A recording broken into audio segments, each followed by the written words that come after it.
What's up, everyone? Pasay Baller here. We are now in this second game for today, November 27, 2023, NBA Game Day. We have here another interconference battle between Portland Trail Blazers and Indiana Pacers. That one will happen at 7 o'clock p.m. Eastern Time, so that's going to be 8 o'clock a.m. here in Manila. I'm just inviting everyone who have not subscribed yet to our YouTube account or YouTube channel, Pasay Baller. Please click on the subscribe button below. At the same time, hit on that bell logo. That way, automatically, you guys will be receiving notifications whenever new videos are uploaded. Portland Trail Blazers, they got a poor record of 4 wins and 12 losses. Bad start for them. Well, for Indiana Pacers, it's the other way around. They're actually having, a good start of the season, and they are carrying with them a record of 9 wins and 6 losses. As we all know, we actually provide free picks right here in our YouTube channel, Pasay Baller. And for those who would want to avail our premium picks or premium packages, you can just actually simply reach us in our Instagram, Telegram, WhatsApp, and we even have a messenger account. Just check on the descriptions of our videos and you guys can actually see the details right there. Right, so let's get back onto the game. Indiana Pacers, they will be enjoying the home court advantage on this. And not only that, they will also be enjoying the advantage in terms of fatigue, as Portland Trail Blazers actually played yesterday against Milwaukee Bucks, while Indiana Pacers, they were, having rest.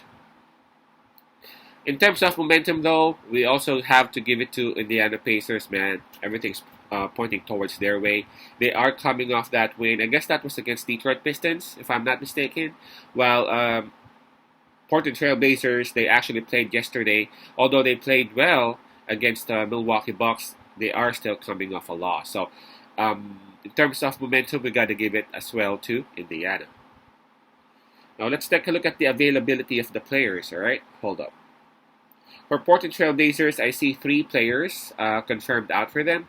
Anthony Simons, Ish Wainwright, and Rob Williams. I think Rob Williams, we don't have any date yet, but, I guess he's done with the operation. Not really sure. Best of the wishes for Rob Williams, of course. I love this dude, even way back when he was in Celtics. His gameplay is very simple, all based on strength, power, and hustle. So, right. So, let's take a look at Indiana Pacers. Well, for Indiana Pacers, I can only see one name right here, and that's Aaron Nesmith. He is actually listed as questionable for this game. So obviously, even in terms of availability and health, Indiana Pacers got the advantage. The spread, by the way, that is given. Let me go ahead and check on it, because it's been changing. When it actually opened up, it was at minus 10.5 given to Indiana Pacers, but as we speak, it's now at minus 12 for Indiana Pacers. Everything's pointing towards Indiana Pacers' way. They are the better team, obviously. But watch out for these Portland Trail Blazers, man. If just take a look at this team. If ever they would actually keep this one intact, and if ever they would be healthy, man, this team should be something to watch out for. But going back to the story, Indiana Pacers, they are at home. Indiana Pacers, they are coming off rest. Indiana Pacers, they got some momentum with them, and again, they are the healthier and the better team right now against Portland. So I guess there's no question in terms of the money line, as to who's going to win. Indiana Pacers would actually take the W, and the next question is whether they would be able to cover the spread or not. Again, going back, the spread is now at 12 points, and I've seen some articles earlier when I was trying to read. A lot of people, if I'm not mistaken, like most of which are actually pointing towards Indiana Pacers, but I'm kind of thinking otherwise.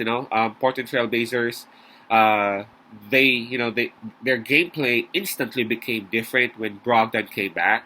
When Brogdon came back, they actually got into the winning column right away, right? I know a lot of people would say, hey, you know what, but they were up against Utah Jazz. This is Indiana Pacers. I know. I'm not saying that Portland will win.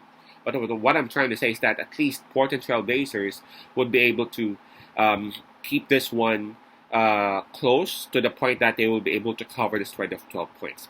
Brogdon is a very, very smart guard. He can actually play point guard and shooting guard, and he can actually score. And with that said, it actually allows more options for Jeremy Grant and Sharp to actually do what they do, which is scoring. You know, and Indiana Pacers, I know they can explode anytime.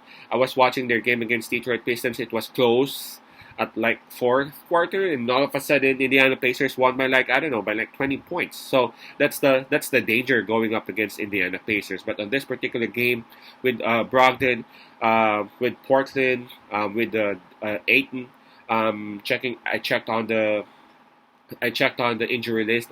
He will be here, so at least they would have someone to to put on Turner of Indiana. So I'm gonna go with Portland Trail Blazers, and I'll take the plus 12 points. Again, that's Portland Trail Blazers plus 12. Peace out, pass I love, and God bless.